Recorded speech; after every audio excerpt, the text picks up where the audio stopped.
इब्राहीम ने कहा, ए अल्लाह के भेजे हुए दूत, क्या मुहिम यानी अभियान आपके सामने है? उन्होंने कहा, हम एक अपराधी कौम की ओर भेजे गए हैं ताकि उस पर पकी हुई मिट्टी के पत्थर बरसा दें, जो आपके रब के यहाँ सीमा से गुजर जाने वालों के निशान लगे हुए हैं। फिर हमने उन सब लोगों को निकाल लिया जो उस बस्ती में ईमान वाले थे, और वहां हमने एक घर के सिवा मुसलमानों का कोई घर ना पाया।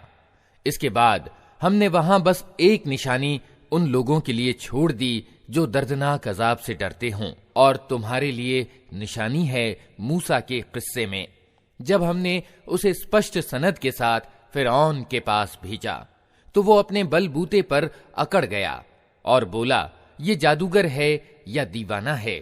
आखिरकार हमने उसे और उसकी सेनाओं को पकड़ा और सबको समुद्र में फेंक दिया, और वो निंदित होकर रह गया। और तुम्हारे लिए निशानी है आद में, जबकि हमने उन पर एक ऐसी अशुभ हवा भेज दी कि जिस चीज पर भी वो गुजर गई उसे ध्वस्त करके रख दिया। और तुम्हारे लिए निशानी है समूद में, जब उनसे कहा गया था कि एक विशेष समय तक मजे कर लो, मगर इस चेतावनी पर भी उन्होंने अपने रब के आदेश की अवहेलना की। आखिरकार उनके देखते देखते एक अचानक टूट पड़ने वाले अजाब ने उनको आ लिया। फिर ना उनमें उठने की शक्ति थी और ना वे अपना बचाव कर सकते थे। और इन सबसे पहले हमने नूह की कौम को तबाह किया, क्योंकि वे अवज्ञाकारी लोग थे। आसमान को हमने अपने जोर से बनाया है और हमें इसकी सामर्थ्य प्राप्त है। जमीन को हमने बिछाया है और हम बड़े अच्छे समतल करने वाले हैं, और हर चीज के हमने जोड़े बनाए हैं, शायद कि तुम इससे शिक्षा ग्रहण करो। अतः दौड़ो अल्लाह की ओर, मैं तुम्हारे लिए उसकी ओर से साफ साफ सावधान करने वाला हूं, और न बनाओ अल्लाह के साथ कोई दूसरा इलाह यानी उपास्य। मैं तुम्हारे लिए उसकी ओर से साफ साफ सावधान करने वाला हूं। यूं ही होता रहा है इनसे पहले की कौमों के पास भी। कोई रसूल ऐसा नहीं आया जिसे उन्होंने ये न कहा हो कि ये जादूगर है या दीवाना। क्या इन सब ने आपस में इस पर कोई समझौता कर लिया है? नहीं, बल्कि ये सब सरकश लोग हैं। अतः ए नबी, इनसे मुंह फेर लो, तुम पर कुछ मलामत नहीं। अलबत्ता नसीहत करते रहो, क्योंकि नसीहत ईमान लाने वालों के लिए लाभदायक है। मैंने जिन्न और इंसानों को इसके सिवा किसी काम के लिए पैदा नहीं किया है कि वे मेरी बंदगी करें। मैं उनसे कोई रोजी नहीं चाहता, और न ये चाहता हूं कि वे मुझे खिलाएं। अल्लाह तो खुद ही रोजी देने वाला है, बड़ी शक्ति वाला और जबरदस्त है। अतः जिन लोगों ने जुल्म किया है उनके हिस्से का भी वैसा ही अजाब तैयार है, जैसा उन्हीं जैसे लोगों को उनके हिस्से का मिल चुका है। उसके लिए ये लोग मुझसे जल्दी ना मचाएं। अंत में तबाही है कुफ्र यानी इनकार करने वालों के लिए उस दिन जिससे उन्हें डराया जा रहा है। अल्लाह के नाम से जो बड़ा ही मेहरबान और रहम करने वाला है। कसम है तूर की और एक ऐसी स्पष्ट किताब की जो पतली खाल में लिखी हुई है, और बसे हुए घर की, और ऊंची छत की, और तरंगित समुद्र की, कि तेरे रब का अजाब जरूर घटित होने वाला है जिसे कोई हटाने वाला नहीं। वो उस दिन घटित होगा जब आसमान बुरी तरह डगमगाएगा और पहाड़ उड़े उड़े फिरेंगे। तबाही है उस दिन उन झुठलाने वालों के लिए जो आज खेल के रूप में अपनी हुज्जत बाजियों में लगे हुए हैं। जिस दिन उन्हें धक्के मार मार कर जहन्नम की आग की ओर ले जाया जाएगा, उस समय उनसे कहा जाएगा कि ये वही आग है जिसे तुम झुठलाया करते थे। अब बताओ, ये जादू है या तुम्हें सूझ नहीं रहा है? जाओ अब झुलसो इसके अंदर। तुम चाहे सब्र करो या ना करो, तुम्हारे लिए बराबर है। तुम्हें वैसा ही बदला दिया जा रहा है जैसे तुम कर्म कर रहे थे। डर रखने वाले लोग वहां बागों और नेमतों में होंगे, आनंद ले रहे होंगे उन चीजों से जो उनका रब उन्हें देगा, और उनका रब उन्हें दोजख के अजाब से बचा लेगा। उनसे कहा जाएगा, खाओ और पियो मजे से अपने उन कर्मों के बदले में जो तुम करते रहे हो। वे आमने सामने बिछे हुए तख्तों पर तकिए लगाए बैठे होंगे और हम सुंदर आंखों वाली हूरों यानी परम रूपवती औरतों से उनका विवाह कर देंगे। जो लोग ईमान लाए हैं और उनकी संतान भी ईमान के किसी दर्जे में उनके पदचिन्हों पर चली है, उनकी उस संतान को भी हम जन्नत में उनके साथ मिला देंगे और उनके कर्म में कोई घाटा उनको न देंगे। हर व्यक्ति अपनी कमाई के बदले रहन है। हम उनको हर तरह के फल और मांस, जिस चीज को भी उनका जी चाहेगा, खूब दिए चले जाएंगे। वे एक दूसरे से मदिरा पात्र लपक लपक कर ले रहे होंगे, जिसमें न बकवास होगी न दुष्चरित्रता, और उनकी सेवा में वे लड़के दौड़ते फिर रहे होंगे जो उन्हीं की सेवा के लिए खास होंगे, ऐसे सुंदर जैसे छिपा कर रखे हुए मोती। ये लोग आपस में एक दूसरे से दुनिया में गुजरे हुए हालात पूछेंगे। ये कहेंगे कि हम पहले अपने घर वालों में डरते हुए जीवन यापन करते थे, आखिरकार अल्लाह ने हम पर अनुग्रह किया और हमें झुलसा देने वाली हवा के अजाब से बचा लिया। हम पिछली जिंदगी में उसी से दुआएं मांगते थे। ये वास्तव में बड़ा ही उपकारी और दयावान है। अतः ए नबी, तुम नसीहत किए जाओ अपने रब के अनुग्रह से, न तुम काहिन हो और न दीवाने। क्या ये लोग कहते हैं कि ये व्यक्ति शायर है जिसके लिए हम समय पलटने का इंतजार कर रहे हैं? इनसे कहो, अच्छा इंतजार करो, मैं भी तुम्हारे साथ इंतजार करता हूं। क्या इनकी बुद्धियां इन्हें ऐसी ही बातें करने को कहती हैं, या वास्तव में ये दुश्मनी में सीमा से आगे बढ़े हुए लोग हैं? क्या ये कहते हैं कि इस व्यक्ति ने ये कुरान खुद गढ़ लिया है? वास्तविकता ये है कि ये ईमान नहीं लाना चाहते। अगर ये अपने इस कथन में सच्चे हैं तो इसी शान का एक कलाम यानी वाणी बना लाएं। क्या ये किसी सृष्टा के बिना खुद पैदा हो गए हैं, या ये खुद अपने सृष्टा हैं, या जमीन और आसमानों को इन्होंने पैदा किया है? वास्तविक बात यह है कि ये विश्वास नहीं रखते। क्या तेरे रब के खजाने इनके कब्जे में हैं, या उन पर इन्हीं का हुक्म चलता है? क्या इनके पास कोई सीढ़ी है जिस पर चढ़कर ये ऊपरी लोक की सुनगुन लेते हैं? इनमें से जिसने सुनगुन ली हो वो लाए कोई स्पष्ट प्रमाण। क्या अल्लाह के लिए तो हैं बेटियां और तुम लोगों के लिए हैं बेटे? क्या तुम इनसे कोई बदला मांगते हो कि ये जबरदस्ती पड़े हुए तावान के बोझ तले दबे जाते हैं?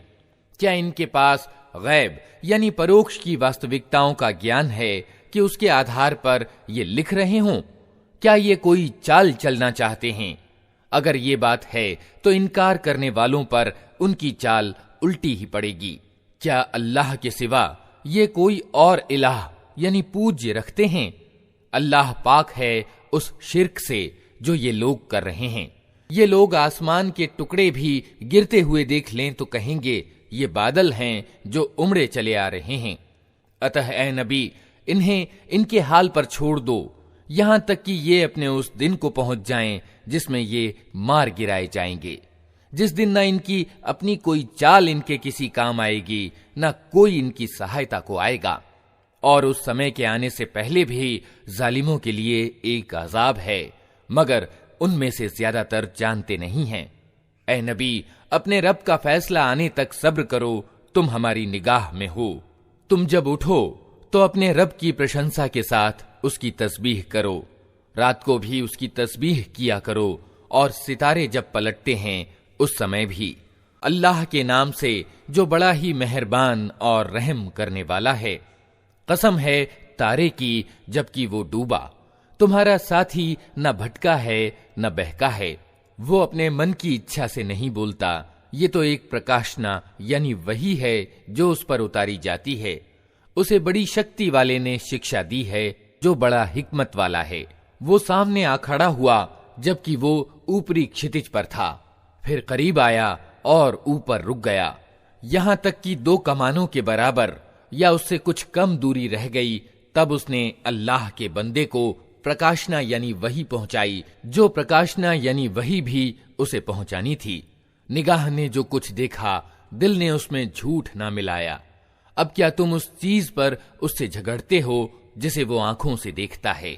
और एक बार फिर उसने सिद्रतुल मुंतहा यानी परली सीमा पर बेर के पास उसको उतरते देखा, जहां पास ही जन्नतुल मावा यानी ठिकाने वाली जन्नत है। उस समय उस बेर पर छा रहा था जो कुछ छा रहा था। निगाह न चौंधियाई, न सीमा का अतिक्रमण किया, और उसने अपने रब की बड़ी बड़ी निशानियां देखीं। अब तनिक बताओ, तुमने कभी इस लात और इस उज्जा और तीसरी एक देवी यानी मनात की वास्तविकता पर कुछ विचार भी किया है? क्या बेटे तुम्हारे लिए हैं और बेटियां अल्लाह के लिए? ये तो फिर बड़ी धांधली का बंटवारा हुआ। वास्तव में ये कुछ नहीं है मगर बस कुछ नाम जो तुमने और तुम्हारे बाप दादा ने रख लिए हैं।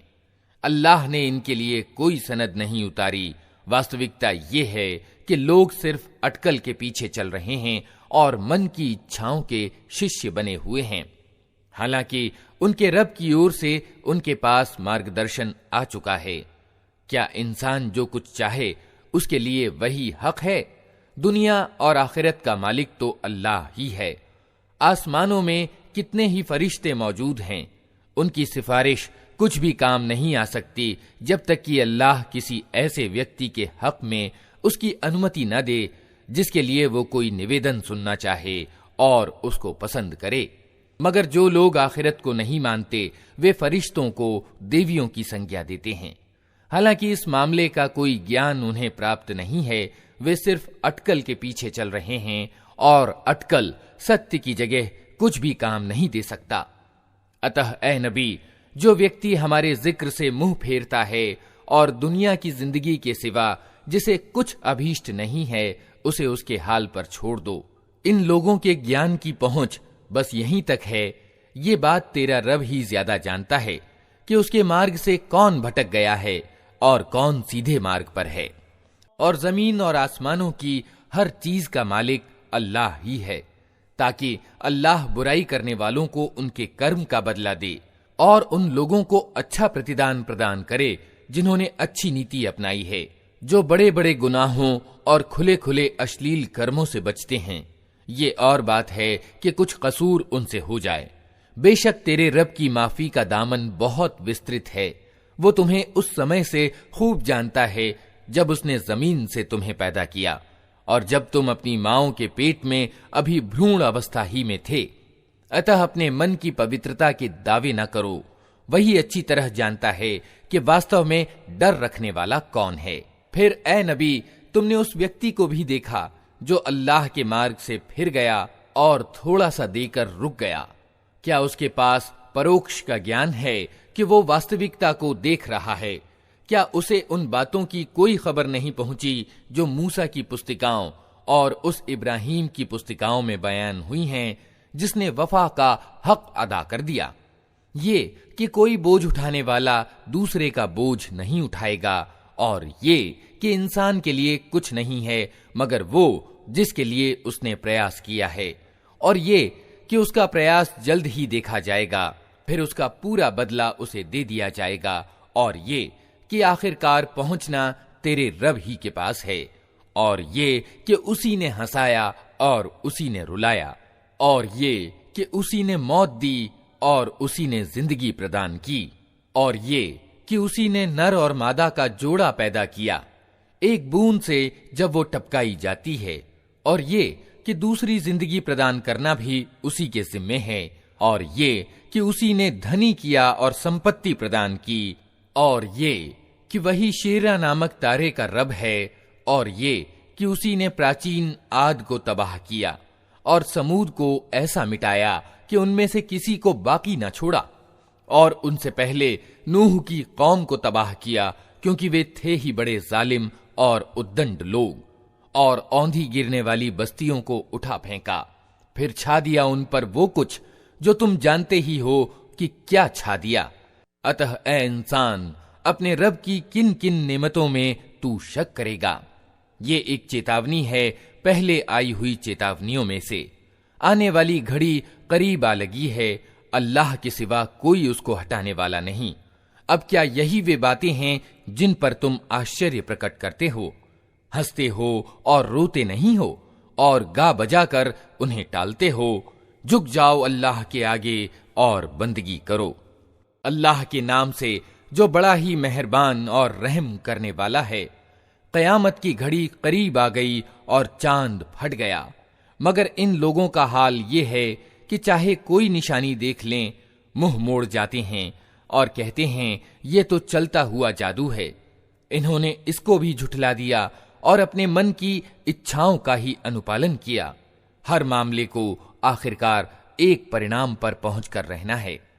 इन लोगों के सामने पिछली कौमों के वे हालात आ चुके हैं जिनमें सरकशी से बाज रखने के लिए काफी शिक्षाप्रद सामग्री है और ऐसी तत्वदर्शिता जो नसीहत के उद्देश्य को व्यापक रूप से पूरा करती है, मगर चेतावनियां इन पर काम नहीं करती। अतः ए नबी, इनसे मुंह फेर लो। जिस दिन पुकारने वाला एक अत्यंत अप्रिय चीज की ओर पुकारेगा, लोग डरी हुई निगाहों के साथ अपनी कब्रों से इस तरह निकलेंगे मानो वे बिखरी हुई टिड्डियां हैं। पुकारने वाले की ओर दौड़े जा रहे होंगे और वही इनकार करने वाले जो दुनिया में इसका इनकार करते थे उस समय कहेंगे कि ये तो बड़ा कठिन दिन है। इनसे पहले नूह की कौम झुठला चुकी है। उन्होंने हमारे बंदे को झूठा ठहराया और कहा कि ये दीवाना है, और वो बुरी तरह झिड़का गया। आखिरकार उसने अपने रब को पुकारा कि मैं दबा लिया गया, अब तू इनसे बदला ले। तब हमने मूसलाधार बारिश से आसमान के द्वार खोल दिए और जमीन को फाड़कर स्रोतों में परिवर्तन कर दिया, और ये सारा पानी उस काम को पूरा करने के लिए मिल गया जो नियत हो चुका था। और नूह को हमने एक तख्तों और कीलों वाली अर्थात नाव पर सवार कर दिया जो हमारी निगरानी में चल रही थी। ये था बदला उस व्यक्ति के लिए जिसकी नाकदरी की गई थी। उस नाव को हमने एक निशानी बनाकर छोड़ दिया, फिर कोई है नसीहत कबूल करने वाला। देख लो कैसा था मेरा अजाब और कैसी थी मेरी चेतावनियां। हमने इस कुरान को नसीहत के लिए सहज साधन बना दिया है, फिर क्या है कोई नसीहत कबूल करने वाला। आद ने झुठलाया तो देख लो कि कैसा था मेरा अजाब और कैसी थी मेरी चेतावनियां। हमने एक निरंतर अशुभ के दिन सख्त तूफानी हवा उन पर भेज दी जो लोगों को उठा उठा कर इस तरह फेंक रही थी जैसे वे जड़ से उखड़े हुए खजूर के तने हों। अतः देख लो कैसा था मेरा अजाब और कैसी थी मेरी चेतावनियां। हमने इस कुरान को नसीहत के लिए सहज साधन बना दिया है, फिर क्या है कोई नसीहत कबूल करने वाला। समूद ने चेतावनियों को झुठलाया और कहने लगे, एक अकेला आदमी जो हम ही में से है, क्या अब हम उसके पीछे चलें? उसका अनुपालन हम स्वीकार कर लें तो इसका अर्थ ये होगा कि हम बहक गए हैं और हमारी बुद्धि मारी गई है। क्या हमारे बीच बस यही एक व्यक्ति था जिस पर अल्लाह का जिक्र उतारा गया? नहीं, बल्कि ये परले दर्जे का झूठा और खुद ही गलती पर है। हमने अपने पैगंबर से कहा, कल ही इन्हें मालूम हुआ जाता है कि कौन परले दर्जे का झूठा और खुद गलती पर है। हम ऊंटनी को इनके लिए फितना बनाकर भेज रहे हैं। अब तनिक सब्र के साथ देख कि इनका क्या परिणाम होता है। इनको जता दे कि पानी इनके और ऊंटनी के बीच बांटा जाएगा और हर एक अपनी बारी के दिन पानी पर आएगा। आखिरकार उन लोगों ने अपने आदमी को पुकारा और उसने इस काम का बीड़ा उठाया और ऊंटनी को मार डाला। फिर देख लो कि कैसा था मेरा अजाब और कैसी थी मेरी चेतावनियां। हमने उन पर बस एक ही धमाका छोड़ा और वे बाड़े वाले की रौंदी हुई बाढ़ की तरह भुस होकर रह गए। हमने इस कुरान को नसीहत के लिए सहज साधन बना दिया है, अब है कोई नसीहत कबूल करने वाला। लूत की कौम ने चेतावनियों को झुठलाया और हमने पथराव करने वाली हवा उस पर भेज दी। केवल लूत के घर वाले उससे सुरक्षित रहे। उनको हमने अपने अनुग्रह से रात के पिछले पहर बचाकर निकाल दिया। ये बदला देते हैं हम हर उस व्यक्ति को जो कृतज्ञ होता है। लूत ने अपनी कौम के लोगों को हमारी पकड़ से सावधान किया, मगर वे सारी चेतावनियों को संदिग्ध समझकर बातों में उड़ाते रहे। फिर उन्होंने उसे अपने मेहमानों की हिफाजत से बाज रखने की कोशिश की। आखिरकार हमने उनकी आंखें मूंद दी कि चखो अब मेरे अजाब और मेरी चेतावनियों का मजा। सुबह सवेरे ही एक अटल अजाब ने उनको आ लिया चखो मजा अब मेरे अजाब का और मेरी चेतावनियों का। हमने इस कुरान को नसीहत के लिए सहज साधन बना दिया है, अतः है कोई नसीहत कबूल करने वाला। और फिरौनियों के पास भी चेतावनियां आई थीं, मगर उन्होंने हमारी सारी निशानियों को झुठला दिया। आखिरकार हमने उन्हें पकड़ा जिस तरह कोई जबरदस्त सामर्थ्यवान पकड़ा करता है। क्या तुम्हारे इनकार करने वाले कुछ उन लोगों से अच्छे हैं, या आसमानी किताबों में तुम्हारे लिए कोई माफी लिखी हुई है? या इन लोगों का कहना यह है कि हम एक मजबूत जत्था हैं, अपना बचाव कर लेंगे, जल्द ही ये जत्था परास्त हो जाएगा और ये सब पीठ फेर कर भागते दिखाई देंगे। बल्कि इनसे निपटने के लिए वास्तविक वादे का समय तो कयामत है, और वो बड़ी आफत और ज्यादा कड़वी घड़ी है। ये अपराधी लोग वास्तव में भ्रम में पड़े हुए हैं और इनकी बुद्धि मारी गई है। जिस दिन ये मुंह के बल आग में घसीटे जाएंगे, उस दिन इनसे कहा जाएगा कि अब चखो नरक की लपट का मजा। हमने हर चीज एक तकदीर के साथ पैदा की है, और हमारा आदेश बस एक ही आदेश होता है, और पलक झपकाते वो क्रियान्वित हो जाता है। तुम जैसे बहुतों को हम तबाह कर चुके हैं, फिर है कोई नसीहत कबूल करने वाला? जो कुछ इन्होंने किया है वो सब चिट्ठों यानी दफ्तरों में अंकित है, और हर छोटी बड़ी बात लिखी हुई मौजूद है। अवज्ञा से बचने वाले यकीनन बागों और नहरों में होंगे, सच्ची प्रतिष्ठा की जगह बड़े प्रभुत्वशाली बादशाह के करीब। अल्लाह के नाम से जो बड़ा ही मेहरबान और रहम करने वाला है। बड़े ही मेहरबान अल्लाह ने इस कुरान की शिक्षा दी है। उसी ने इंसान को पैदा किया और उसे बोलना सिखाया। सूरज और चांद एक हिसाब के पाबंद हैं, और तारे और पेड़ सब सजदे में हैं। आसमान को उसने ऊंचा किया और तुला स्थापित कर दी। इसका तकाजा ये है कि तुम तुला में विघ्न उत्पन्न न करो। इंसाफ के साथ ठीक ठीक तौलो और तराजू में डंडी न मारो। जमीन को उसने सब खिलकत यानी कृति के लिए बनाया। उसमें हर तरह के बहुत से मजेदार फल हैं। खजूर के पेड़ हैं जिनके फल आवरणों में लिपटे हुए हैं। तरह तरह के अनाज हैं जिनमें भूसा भी होता है और दाना भी। अतः ए जिन्न और इंसान, तुम अपने रब की किन किन नेमतों को झुठलाओगे? इंसान को उसने ठीकरी जैसे सूखे सड़े गारे से बनाया, और जिन्न को आग की लपट से पैदा किया। अतः ए जिन्न और इंसान, तुम अपने रब की किन किन सामर्थ्यों को झुठलाओगे? दोनों पूर्व और दोनों पश्चिम सबका मालिक और पालनहार वही है। अतः ए जिन्न और इंसान, तुम अपने रब की किन किन कुदरतों को झुठलाओगे? दोनों समुद्रों को उसने छोड़ दिया कि परस्पर मिल जाएं, फिर भी उनके बीच एक पर्दा पड़ा है जिसको वे पार नहीं करते।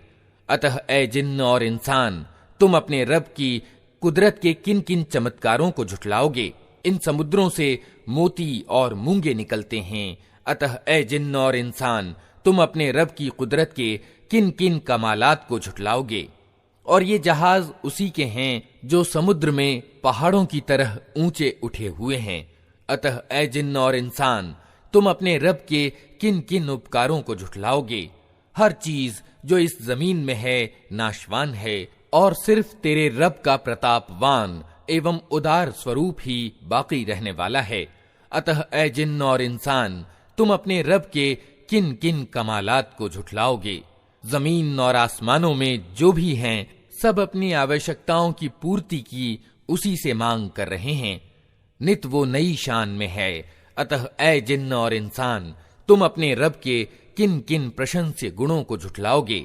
ए जमीन के बोझो, जल्द ही हम तुमसे पूछताछ के लिए निवृत्त हुए जाते हैं, फिर देख लेंगे कि तुम अपने रब के किन किन उपकारों को झुठलाते हो।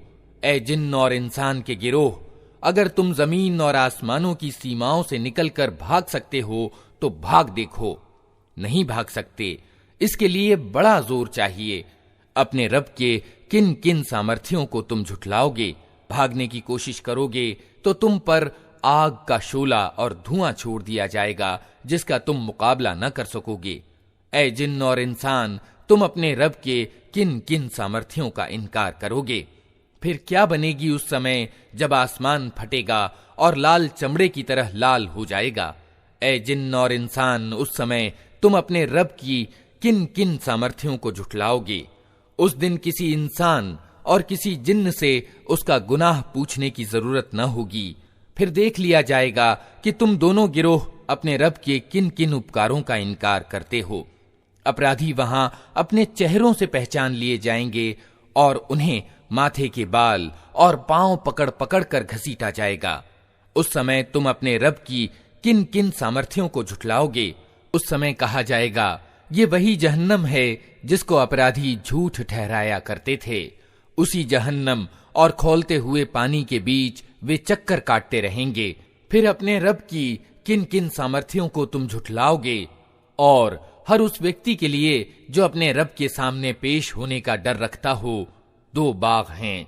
अपने रब के किन किन इनामों को तुम झुठलाओगे। हरी भरी डालियों से भरपूर हैं। अपने रब के किन किन इनामों को तुम झुठलाओगे। दोनों बागों में 2 स्रोत प्रवाहित। अपने रब के किन किन इनामों को तुम झुठलाओगे। दोनों बागों में हर फल की 2 किस्में। अपने रब के किन किन इनामों को तुम झुठलाओगे। जन्नती लोग ऐसे बिछौनों पर तकिए लगाकर बैठेंगे जिनके अस्तर दबीज यानी गाढ़े रेशम के होंगे और बागों की डालियां फलों से झुकी पड़ रही होंगी। अपने रब के किन किन इनामों को तुम झुठलाओगे। इन नेमतों के बीच शर्मीली निगाहों वालियां होंगी जिन्हें इन जन्नत वालों से पहले कभी किसी इंसान या जिन्न ने न छुआ होगा। अपने रब के किन किन इनामों को तुम झुठलाओगे। ऐसी सुंदर जैसे हीरे और मोती। अपने रब के किन किन इनामों को तुम झुठलाओगे। नेकी का बदला नेकी के सिवा और क्या हो सकता है। फिर ऐ जिन्न और इंसान, अपने रब के किन किन प्रशंस्य गुणों का तुम इनकार करोगे। और उन 2 बागों के अलावा 2 बाग और होंगे। अपने रब के किन किन इनामों को तुम झुठलाओगे। घने हरे भरे बाग। अपने रब के किन किन इनामों को तुम झुठलाओगे। दोनों बागों में 2 स्रोत फव्वारों की तरह उबलते हुए। अपने रब के किन किन इनामों को तुम झुठलाओगे। उनमें भरपूर फल और खजूरें और अनार। अपने रब के किन किन इनामों को तुम झुठलाओगे। उन नेमतों के बीच सुचरिता और सुंदर बीवियां। अपने रब के किन किन इनामों को तुम झुठलाओगे। खेमों में ठहराई हुई अप्सराएं यानी परम रूपवती स्त्रियां। अपने रब के किन किन इनामों को तुम झुठलाओगे। इन जन्नत वालों से पूर्व कभी किसी इंसान या जिन्न ने उनको न छुआ होगा। अपने रब के किन किन इनामों को तुम झुठलाओगे। वे जन्नत वाले हरे कालीनों और उत्कृष्ट एवं अपूर्व बिछौनों पर तकिए लगाकर बैठेंगे। अपने रब के किन किन इनामों को तुम झुठलाओगे। बड़ी बरकत वाला है तेरे प्रतापवान एवं उदार रब का नाम। अल्लाह के नाम से जो बड़ा ही मेहरबान और रहम करने वाला है। जब वो होने वाली घटना घटित हो जाएगी तो कोई उसके घटित होने को झुठलाने वाला न होगा। वो तलपट कर देने वाली आफत होगी। जमीन उस समय एकाएक हिला डाली जाएगी और पहाड़ इस तरह चूरा चूरा कर दिए जाएंगे कि बिखरे हुए गुबार बनकर रह जाएंगे। तुम लोग उस समय 3 गिरोहों में बंट जाओगे। दाएं बाजू वाले तो दाएं बाजू वालों के सौभाग्य का क्या कहना, और बाएं बाजू वाले तो बाएं बाजू वालों के दुर्भाग्य का क्या ठिकाना। और आगे वाले तो फिर आगे वाले ही हैं। वही तो निकटवर्ती लोग हैं। नेमत भरी जन्नतों में रहेंगे। अगलों में से बहुत होंगे और पिछलों में से कम।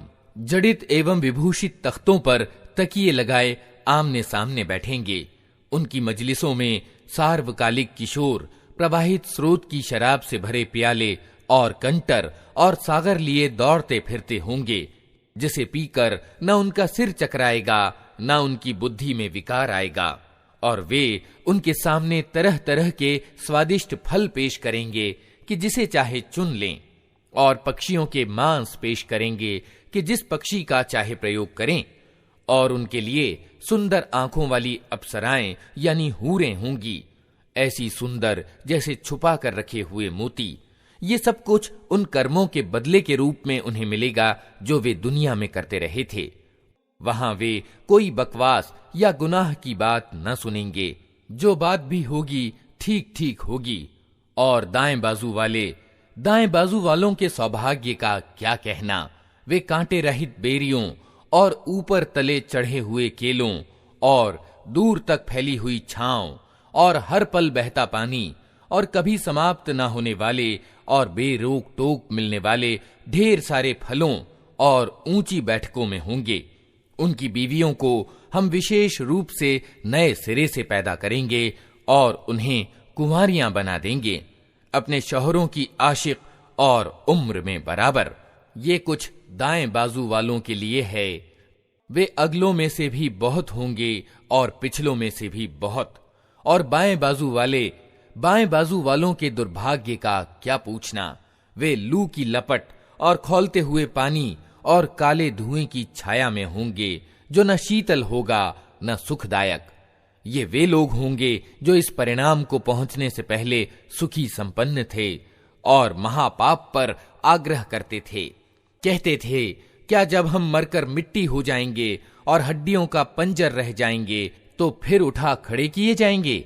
और क्या हमारे बाप दादा भी उठाए जाएंगे जो पहले गुजर चुके हैं? ए नबी, इन लोगों से कहो, यकीनन अगले और पिछले सब एक दिन जरूर इकट्ठे किए जाने वाले हैं, जिसका समय नियत किया जा चुका है। फिर ए गुमराहो और झुठलाने वालों, तुम जक्कूम यानी थूहड़ के पेड़ का भोजन करने वाले हो। उसी से तुम पेट भरोगे और ऊपर से खौलता हुआ पानी तौंस लगे हुए ऊंट की तरह पियोगे। ये है उन बाएं बाजू वालों के अतिथि सत्कार की सामग्री बदला दिए जाने के दिन। हमने तुम्हें पैदा किया है, फिर क्यों तस्दीक नहीं करते? कभी तुमने विचार किया, ये वीर्य जो तुम डालते हो, इससे बच्चा तुम बनाते हो या उसके बनाने वाले हम हैं? हमने तुम्हारे बीच मौत को बांटा है और हमारे बस से ये बाहर नहीं है कि हम तुम्हारे रूप बदल दें और किसी ऐसे रूप में तुम्हें पैदा कर दें जिसको तुम नहीं जानते। अपनी पहली पैदाइश को तो तुम जानते ही हो, फिर क्यों शिक्षा ग्रहण नहीं करते? कभी तुमने सोचा, ये बीज जो तुम बोते हो, इनसे खेतियां तुम उगाते हो या उनके उगाने वाले हम हैं? हम चाहें तो इन खेतियों को भूस बनाकर रख दें और तुम तरह तरह की बातें बनाते रह जाओ कि हम पर तो उल्टा डांड पड़ गया, बल्कि हमारे तो नसीब ही फूटे हुए हैं। कभी तुमने आंखें खोलकर देखा, ये पानी जो तुम पीते हो, इसे तुमने बादल से बरसाया है या इसके बरसाने वाले हम हैं? हम चाहें तो इसे अत्यंत खारा बनाकर रख दें, फिर क्यों तुम कृतज्ञता नहीं दिखाते? कभी तुमने विचार किया, ये आग जो तुम सुलगाते हो, इसका पेड़ तुमने पैदा किया है या इसके पैदा करने वाले हम हैं? हमने उसको याद दिलाने का साधन और जरूरतमंदों के लिए जीवन सामग्री बनाया है। अतः ए नबी, अपने महान रब के नाम की तस्बीह करो।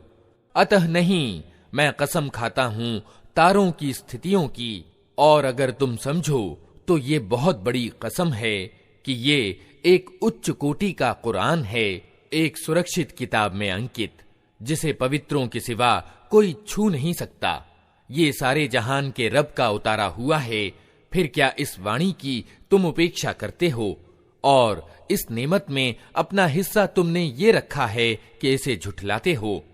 अब अगर तुम किसी के अधीन नहीं हो और अपने इस विचार में सच्चे हो, तो जब मरने वाले की जान हलक तक पहुंच चुकी होती है और तुम आंखों देख रहे होते हो कि वो मर रहा है, उस समय उसकी निकलती हुई जान को वापस क्यों नहीं ले आते?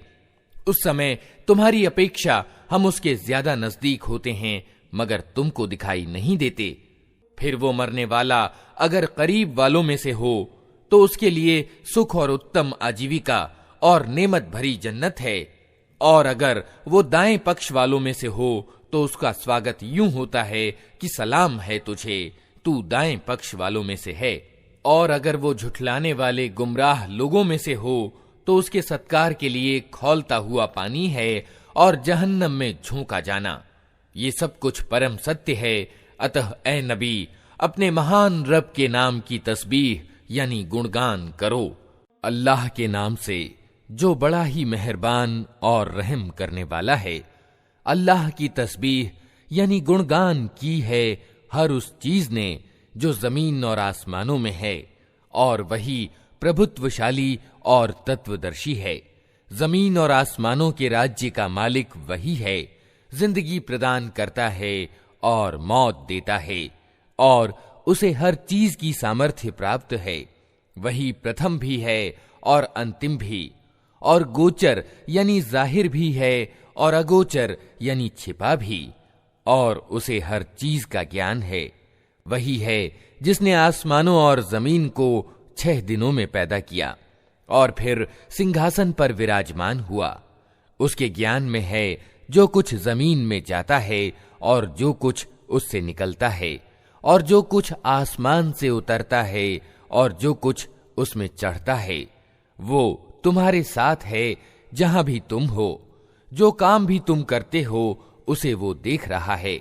वही जमीन और आसमानों के राज्य का मालिक है, और सारे मामले फैसले के लिए उसी की ओर रुजू किए जाते हैं। वही रात को दिन में और दिन को रात में दाखिल करता है और दिलों के छुपे हुए रहस्य तक जानता है। ईमान लाओ अल्लाह और उसके रसूल पर, और खर्च करो उन चीजों में से जिन पर उसने तुमको खलीफा यानी प्रतिनिधि बनाया है। जो लोग तुम में से ईमान लाएंगे और माल खर्च करेंगे उनके लिए बड़ा बदला है। तुम्हें क्या हो गया है कि तुम अल्लाह पर ईमान नहीं लाते, हालांकि रसूल तुम्हें अपने रब पर ईमान लाने का निमंत्रण दे रहा है, और वो तुमसे पक्का वादा ले चुका है अगर तुम वास्तव में मानने वाले हो। वो अल्लाह ही तो है जो अपने बंदे पर साफ साफ आयतें उतार रहा है ताकि तुम्हें अंधेरों से निकालकर रोशनी में ले आए। और वास्तविकता ये है कि अल्लाह तुम्हारे लिए बड़ा ही करुणामय और दयावान है। आखिर क्या कारण है कि तुम अल्लाह के मार्ग में खर्च नहीं करते, हालांकि जमीन और आसमानों की विरासत अल्लाह ही के लिए है। तुम में से जो लोग विजय के बाद खर्च और जिहाद करेंगे वे कभी उन लोगों के बराबर नहीं हो सकते जिन्होंने विजय से पहले खर्च और जिहाद किया है। उनका दर्जा बाद में खर्च करने वालों और जिहाद करने वालों से बढ़कर है, यद्यपि अल्लाह ने दोनों ही से अच्छे वादे किए हैं। जो कुछ तुम करते हो अल्लाह को उसकी खबर है। कौन है जो अल्लाह को कर्ज दे, अच्छा कर्ज, ताकि अल्लाह उसे कई गुना बढ़ाकर लौटाए, और उसके लिए उत्तम बदला है। उस दिन जबकि तुम ईमान वाले मर्दों और ईमान वाली औरतों को देखोगे कि उनका प्रकाश यानी नूर उनके आगे आगे और उनकी दाईं ओर दौड़ रहा होगा, उनसे कहा जाएगा कि आज खुशखबरी है तुम्हारे लिए। जन्नतें होंगी जिनके नीचे नहरें बह रही होंगी, जिनमें वे हमेशा रहेंगे। यही है बड़ी सफलता। उस दिन मुनाफिक यानी कपटाचारी मर्दों और औरतों का हाल ये होगा कि वे ईमान वालों से कहेंगे, तनिक हमारी ओर देखो ताकि हम तुम्हारे प्रकाश से कुछ लाभ उठाएं। मगर उनसे कहा जाएगा, पीछे हट जाओ, अपना प्रकाश कहीं और तलाश करो। फिर उनके बीच एक दीवार खड़ी कर दी जाएगी जिसमें एक दरवाजा होगा। उस दरवाजे के अंदर दयालुता होगी और बाहर अजाब। वे ईमान वालों से पुकार पुकार कर कहेंगे, क्या हम तुम्हारे साथ न थे? ईमान वाले जवाब देंगे, हाँ, मगर तुमने अपने आप को खुद फितने में डाला, अवसरवादिता से काम लिया, शक में पड़े रहे और झूठी आशाएं तुम्हें धोखा देती रहीं, यहां तक कि अल्लाह का फैसला आ गया और अंतिम समय तक वो बड़ा धोखेबाज शैतान तुम्हें अल्लाह के मामले में धोखा देता रहा। अतः आज न तुमसे कोई फिदिया यानी मुक्ति प्रतिदान स्वीकार किया जाएगा और न उन लोगों से जिन्होंने खुल्लम खुल्ला कुफ्र यानी इनकार किया था। तुम्हारा ठिकाना जहन्नम है, वही तुम्हारी खबर लेने वाली है, और ये बड़ा ही बुरा परिणाम है। क्या ईमान लाने वालों के लिए अभी वो समय नहीं आया कि उनके दिल अल्लाह के जिक्र से पिघलें और उसके उतारे हुए सत्य के आगे झुकें, और वे उन लोगों की तरह न हो जाएं जिन्हें पहले किताब दी गई थी। फिर एक लंबा समय उन पर गुजर गया तो उनके दिल कठोर हो गए और आज उनमें से ज्यादातर अवज्ञाकारी बने हुए हैं। अच्छी तरह जान लो कि अल्लाह जमीन को उसकी मौत के बाद जिंदगी प्रदान करता है। हमने निशानियां तुमको साफ साफ दिखा दी हैं, शायद कि तुम बुद्धि से काम लो। मर्दों और औरतों में से जो लोग सदक़े यानी दान देने वाले हैं और जिन्होंने अल्लाह को अच्छा कर्ज दिया है, उनको वास्तव में कई गुना बढ़ा कर दिया जाएगा और उनके लिए बड़ा ही अच्छा बदला है। और जो लोग अल्लाह और उसके रसूलों पर ईमान लाए हैं, वही अपने रब के नजदीक सिद्दीक यानी अत्यंत सच्चे और शहीद यानी साक्षी हैं। उनके लिए उनका बदला और उनका प्रकाश है। और जिन लोगों ने कुफ्र यानी इनकार किया है और हमारी आयतों को झुठलाया है, वे दोज़खी हैं। खूब जान लो कि ये दुनिया की जिंदगी इसके सिवा कुछ नहीं कि एक खेल और दिल्लगी और ऊपरी टीप टाप और तुम्हारा आपस में एक दूसरों पर बड़ाई जताना और धन और संतान में एक दूसरे से बढ़ जाने की कोशिश करना है। इसकी मिसाल ऐसी है जैसे एक वर्षा हो गई तो उससे पैदा होने वाली वनस्पति को देखकर किसान खुश हो गए। फिर वही खेती पक जाती है और तुम देखते हो कि वो पीली हो गई, फिर वो भुस बनकर रह जाती है। इसके विपरीत आखिरत वो स्थान है जहां कठोर अजाब है और अल्लाह का क्षमादान यानी माफी और उसकी प्रसन्नता है। दुनिया की जिंदगी एक धोखे की टट्टी के सिवा कुछ नहीं। दौड़ो और एक दूसरे से आगे बढ़ने की कोशिश करो अपने रब के क्षमादान और उस जन्नत की ओर जिसका विस्तार आसमान और जमीन जैसा है, जो तैयार की गई है उन लोगों के लिए जो अल्लाह और उसके रसूलों पर ईमान लाए हों। ये अल्लाह का उदार अनुग्रह है, जिसे चाहता है प्रदान करता है और अल्लाह बड़ा अनुग्रह वाला है। कोई मुसीबत ऐसी नहीं जो जमीन में या तुम्हारे अपने ऊपर उतरती हो और हमने उसको पैदा करने से पहले एक किताब अर्थात भाग्य पत्रिका में लिख ना रखा हो। ऐसा करना अल्लाह के लिए बहुत आसान काम है। ये सब कुछ इसलिए है ताकि जो कुछ भी हानि तुम्हें हो उस पर तुम्हारा दिल छोटा ना हो और जो कुछ अल्लाह तुम्हें प्रदान करे उस पर फूल ना जाओ।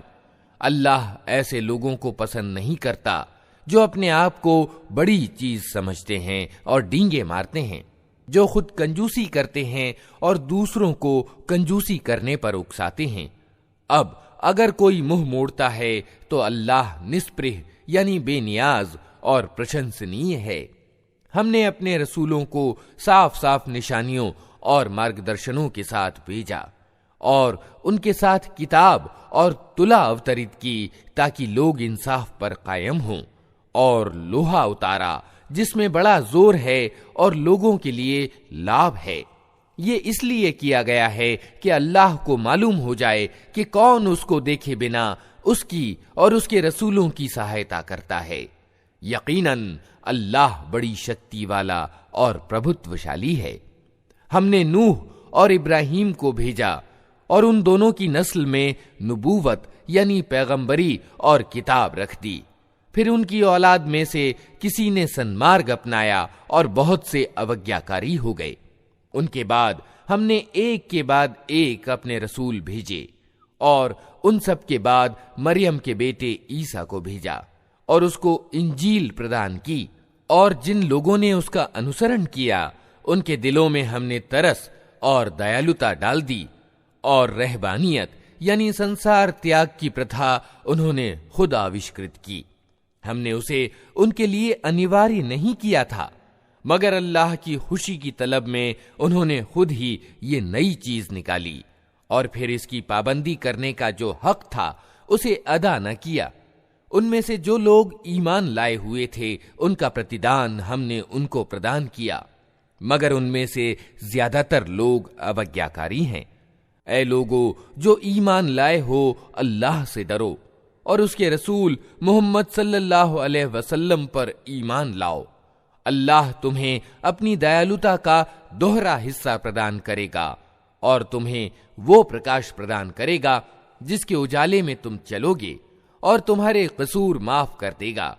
अल्लाह बड़ा माफ करने वाला और दयावान है। तुमको ये नीति अपनानी चाहिए ताकि किताब वालों को मालूम हो जाए कि अल्लाह के अनुग्रह पर उनका कोई एकाधिकार नहीं है, और ये कि अल्लाह का अनुग्रह उसके अपने ही हाथ में है, जिसे चाहता है प्रदान करता है, और वो महान अनुग्रह वाला है।